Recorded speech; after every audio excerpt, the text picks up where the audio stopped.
So first of all, Andrew, I want you to be able to tell me some of the websites. I know there are a lot of websites that will give people more information because I think, obviously, people just don't know. Oh, definitely. Thank you. The first website that I'd like to refer everyone to is www.anca.org.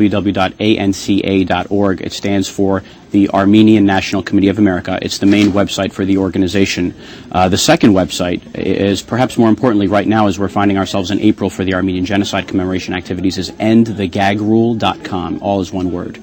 And we're also on Facebook as well, using that as a medium to reach out to people about human rights issues. But endthegagrule.com is very important at this time because it signifies how the Armenian genocide, as it's not fully and properly recognized, is having a very, very catastrophic effect today as we see what's happening in Darfur with the genocide there. How does that relate? It relates in many ways. When genocide is not condemned properly, as the noted philosopher George Santayana said, history repeats itself.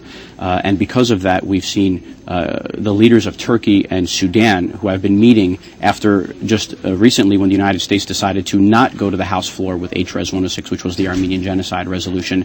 The leaders of those two countries perhaps felt emboldened and they felt enabled by this campaign where the United States and various lobbying firms worked against allowing this resolution to pass. And they met and used a lot of the same terminology that denialists have used for the Holocaust and other very tragic crimes about how there was disease, pestilence, difficult times, war. It kind of muddies up the issue and obfuscates what really happened, which was systematic annihilation.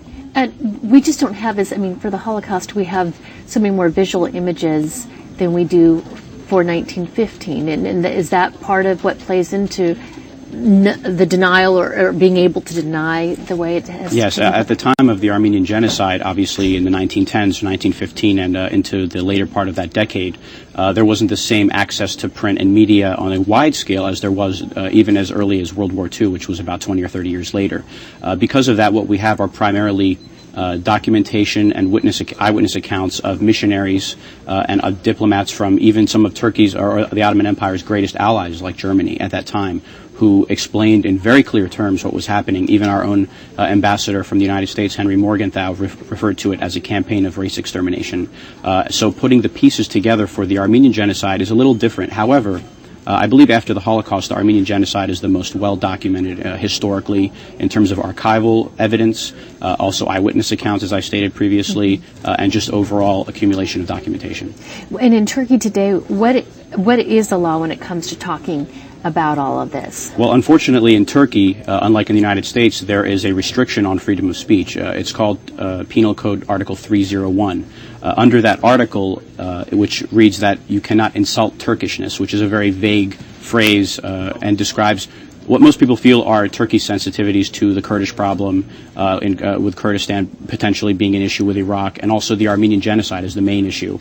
And there have been, unfortunately, incidents in the past. Hrant Dink was a journalist who was assassinated in broad daylight more than a year ago, last January in 2007, because he spoke freely and openly of the Armenian Genocide, and he was killed for that. There have been others. Orhan Pamuk, who is a prize-winning author who has been prosecuted under this crime, and believe it or not, Hrant Dink, after he was killed, was prosecuted for the crime as well. And his son, who took over his work as a journalist of a newspaper there, has also been prosecuted for this crime. And just everyday people, and not even just the journalists, but everyday people, they can face jail time too if they're if they're caught insulting Turkishness. And that could be just by having a discussion or by having something put in print? Something put in print, discussion, if there's any suspicion about it. Unfortunately, how that relates to us today is that although Turkey internally does that, there is a sense that that same theme has been exported out into the United States, as we saw what happened last year in October with the Armenian Genocide resolution.